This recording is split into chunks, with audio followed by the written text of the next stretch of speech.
Ahora se tiene una expectativa alta. Y sí, Qué quilombo. olvídate. Bueno, ¿cómo andan? Eh, ¿Esto la presenta? ¿Sale ahora? Ok. Bien, buenísimo.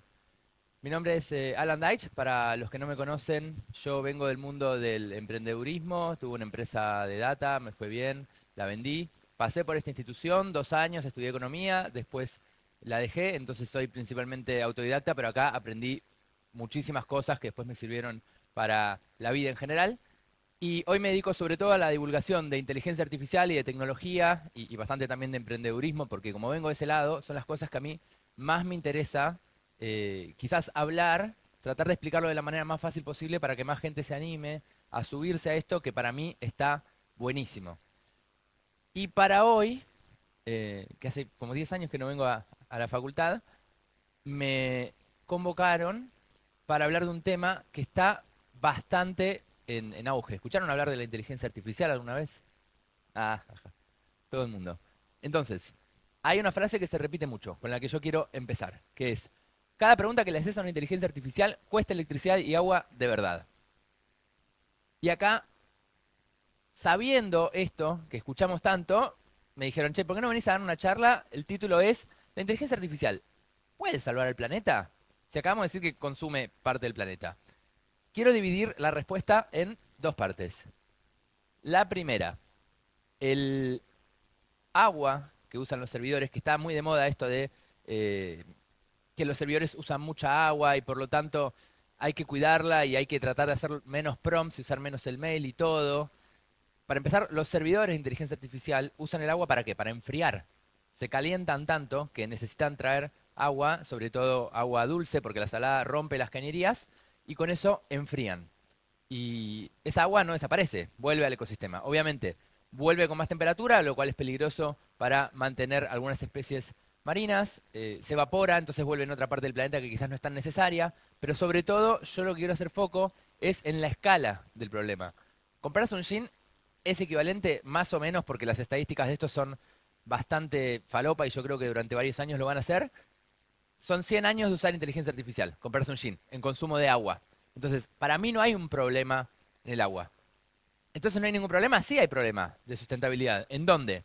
En la electricidad. ¿Por qué? Porque los servidores consumen muchísima electricidad. Y lo que pasa es que cuanta más electricidad le das, más piensa. Entre comillas, entre muchas comillas, porque no piensa. Entonces, todos quieren tener la mayor cantidad de inteligencia posible, porque eso optimiza las industrias, optimiza la seguridad, la ciberseguridad y lo que uno quiera. Se están planificando, ya en Estados Unidos se construyen más metros cuadrados de servidores que de oficinas. Es una locura ese cambio de paradigma y la curva da bastante exponencial. No es algo que se hace de un día para el otro y empieza a competir con la energía quizás de un barrio, de una ciudad, de un pueblo, con la capacidad de construcción de edificios para que vivamos nosotros. Entonces, el tema de los servidores sí es importante y yo miraría mucho más el consumo de... Ahora estamos quedando sin electricidad. ¿Qué es esto? Me siento medio Stranger Things ahora. Bueno, avancemos porque claramente no le gusta la electricidad que le hable mal de ella. Eh, si acá abajo falta energía, hay un proyecto muy interesante que a mí me parece ciencia ficción, la verdad, que lo estemos viendo en realidad. Pasa que asimilamos las cosas tan rápido estos años que las cosas que hace un par de años nos parecían un delirio de ciencia ficción, hoy son reales. La inteligencia artificial es esto. Vamos a hablar de una máquina y que nos entienda, entre muchas comillas, ¿no? Obviamente.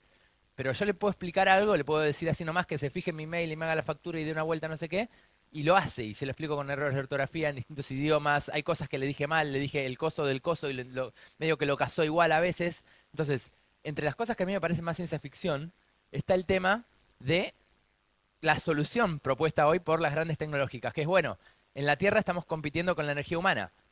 ¿Sabías que a la Tierra solamente llega un porcentaje muy chico de la energía total del Sol? ¿Por qué no acercamos los servidores un poquito al Sol, donde no esté contaminado por la atmósfera, en donde no se pierda tanta energía, y los ponemos en órbita? Esto es posible, y podría hablar un rato más, gracias a que ahora los cohetes aterrizan, y los cohetes no es que salen una sola vez a la atmósfera y se destruyen en mil pedazos. Como ahora tan barato, entre comillas, hacer esto, hay gente que dice, bueno, ¿por qué no ponemos los servidores en órbita? Y cuando digo gente, digo el CEO de Google, digo Elon Musk, es decir, son proyectos que están avanzando en serio, si bien hay todavía algunas limitaciones técnicas, ya están los primeros servidores arriba que solucionarían en parte el problema de la electricidad. ¿Por qué digo en parte? Porque ahí tenés sol todo el tiempo, no se hace de noche, está en órbita, tendrías que ver cómo hacer para que caiga más o menos, para que se mantenga la mayor cantidad de tiempo en el sol. Después tenés el tema de la disipación del calor, porque no es que automáticamente como está en el espacio se enfría, sino que lo tenés que disipar porque no tiene un medio, está en el vacío. Pero son temas técnicos que parecen estar encaminados a ser resueltos. Más allá de eso, sí estás consumiendo algo del planeta para hacer esto por los materiales, por mandar un cohete al espacio y consume, o sea, genera polución en dióxido de carbono y todas esas cosas, pero sí es cierto que sería una solución en donde la electricidad que los servidores usan no compite con la de nosotros y no tiene ninguno de los problemas de la infraestructura en la Tierra. Y soluciones como estas en el espacio vamos a ver cada día más. No soluciona el problema, reitero, pero sí nos permite quizás pensar, che, hay industrias que quizás las podríamos hacer afuera en lugar de que estén contaminando en la Tierra. Y bueno, que el universo se arregle con la contaminación de afuera, ¿no? Con la chatarra cibernética. Pero sobre todas las cosas, hay mucho foco en el consumo de la inteligencia artificial, que me parece bien porque si no, las empresas harían cualquier cosa. Si nadie diría, me parece que estás arruinando el planeta. En general la respuesta es, uy, perdón, no me di cuenta, ¿no? Y después lo terminan como arreglando. Me parece bien el planteo. Lo que quiero decir es que yo creo que está encaminado hacia un lugar en donde tenga algo de sustentabilidad. Ahora, la inteligencia artificial puede ayudar a ahorrar cosas del planeta, porque la pregunta de la charla es, che, ¿puede salvar al planeta? No, si lo va a destruir o no lo va a destruir. Acá uno se puede plantar en dos lados. Una es la paradoja de Gibbons, que en esta facultad se escucha 500 veces, que es, bueno, ahora que producir una película lo hace un servidor que consume agua, quizás consume 10 litros de agua, ¿cuántos recursos consume un set de filmación y la gente para filmar digamos, las luces y los viajes y los traslados y todo? Obviamente, es más eficiente hacer esto. Pero como humanos, ¿alguien escuchó la paradoja de Gibbons alguna vez? ¿Qué hacemos como humanos? Dejamos de querer una película. Ahora queremos 100 millones de películas y queremos que sean todas personalizadas para nosotros en el momento. Y encontramos la manera de que algo que consumía menos energía en realidad consuma más, porque ahora le pedimos más cosas. Cuanto más barata es la inteligencia artificial, cuanto más eficientes son los servidores, no lo usamos menos, lo usamos más, porque lo empezamos a usar para tareas que antes no era rentable hacerlo. Y con las películas va a pasar esto a medida que siga mejorando técnicamente y a medida que baje el costo. Entonces, primer tema, no por hacer más eficiente la inteligencia artificial a los servidores vamos a solucionar el problema del mundo, sino que probablemente siga estando este estrés porque la cantidad de inteligencia que le queremos poner al mundo es infinita. Y cuanto más barata sea, más vamos a querer, no menos. Esto es más o menos como se ve. Toda esta presentación me la hizo la inteligencia artificial, así que tenemos gráficos mejores y peores. Pero lo que dice es esto, cuanto más eficiente es algo, cuanto más baja el costo de construir algo, más sube la demanda, en lugar de bajar. Y pasa con este tipo de cosas y lo vemos constantemente. Cuanto más ancho de banda teníamos, más cosas se podían hacer y de golpe podíamos ver películas. Entonces las películas ahora consumen mucho más y ahora queremos más ancho de banda. Y ahora que tenemos más, queremos mundos interactivos y videollamadas a toda hora de 5 personas en la casa. Entonces eso lo vamos a seguir haciendo como humanos, con la inteligencia artificial sobre todas las cosas. Entonces, ¿la puede salvar o no la puede salvar? Porque por ahora venimos hablando bastante por atrás. Mi respuesta es que quizás. Y veo dos frentes. El primero es en la innovación científica. Si nosotros podemos mejorar los algoritmos, podemos mejorar las máquinas para que trabajen con los humanos o de manera autónoma, dependiendo de la tarea, empezamos a ver descubrimientos científicos que nos pueden permitir entender cómo hacer más sustentable el planeta, cómo generar más energía, cómo hacer distintas cosas que quizás hoy ni nos imaginamos. Estamos en camino a eso. Todavía hay como algunos destellos de que podría suceder con algunas cosas como AlphaFold, que es un algoritmo que desarrolló la empresa que después compró Google de inteligencia artificial, que logró predecir la geometría de 200 millones de proteínas. Y esto ahorró quizás 50 años que habría tardado la biología en hacerlo a mano. Y eso permite quizás desarrollar nuevos materiales, entender nuevas reacciones, hacer simulaciones. Cosas como esta vamos a seguir viendo. Entonces, si el descubrimiento científico avanza más rápido gracias a la inteligencia artificial y eso nos permite ahorrar más recursos que los que la inteligencia artificial gasta a largo plazo, esa sería una apuesta que nos llevaría a que la respuesta sea sí, salvó el planeta, no lo destruyó. De nuevo, es una hipótesis nada más. Y después, el segundo frente no es solo la investigación científica, sino la aplicación de la inteligencia artificial, que no sirve solamente para hacer memes del 25 de mayo en las redes, sino que también hay mucha gente tratando de ver, bueno, ahora que tenemos esta tecnología que es fabulosa, qué tipo de cosas podemos hacer para salvar el planeta, de qué manera lo podemos usar. Y hay tres historias de argentinos que a mí me encantan, que están en ese camino. A ver, número uno, Satellites on Fire. Este es un pibe que tiene 22 años, que acaba de levantar 2 millones de dólares en Silicon Valley, que encontró la manera de usar las imágenes satelitales de la NASA, que son públicas, para detectar incendios más rápido que lo que la NASA hacía. Entonces, si nosotros podemos prevenir mucho más incendios gracias a la inteligencia artificial, ahí tenés, obviamente, un secuestro de carbono mucho más alto, mucho menos problema, obviamente, en los pueblos que están cercanos a estos, y es un ejemplo claro de cómo se usa la tecnología para hacer más sustentable el planeta.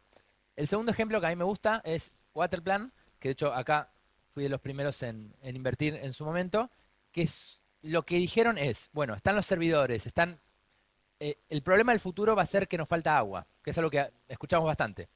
Quizás en 20 años nos empiece a faltar agua, vamos a tener estrés hídrico, ahora no sé, ahora que la población está decreciendo, pero ellos lo que dijeron es, nosotros podemos usar también imagen satelital con la inteligencia artificial para tratar de predecir cuando una fábrica por ejemplo, de embotellamiento de agua o un centro de servidores o lo que sea, está en un camino de hacer que deje de ser sustentable esa área y pierda el acceso al agua. Entonces, ellos están trabajando con empresas de todo el mundo. Están desde Japón hasta Estados Unidos y permiten a las empresas poder tomar la decisión a tiempo de ser sustentable. Y repito, esto no es que las empresas dijeron queremos ser buenos, queremos ser responsables. Quizás algunas sí.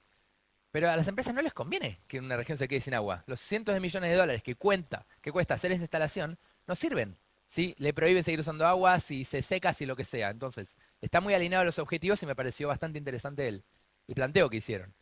Y hay una tercera, que a mí me gusta, que se llama Pachama, de Diego Sáez Gil, que se metió en toda la movida de sustentabilidad que ahora no está tan de moda. El mundo, o sea, las predicciones científicas no cambiaron, pero dejamos de hablar de sustentabilidad de manera masiva como antes.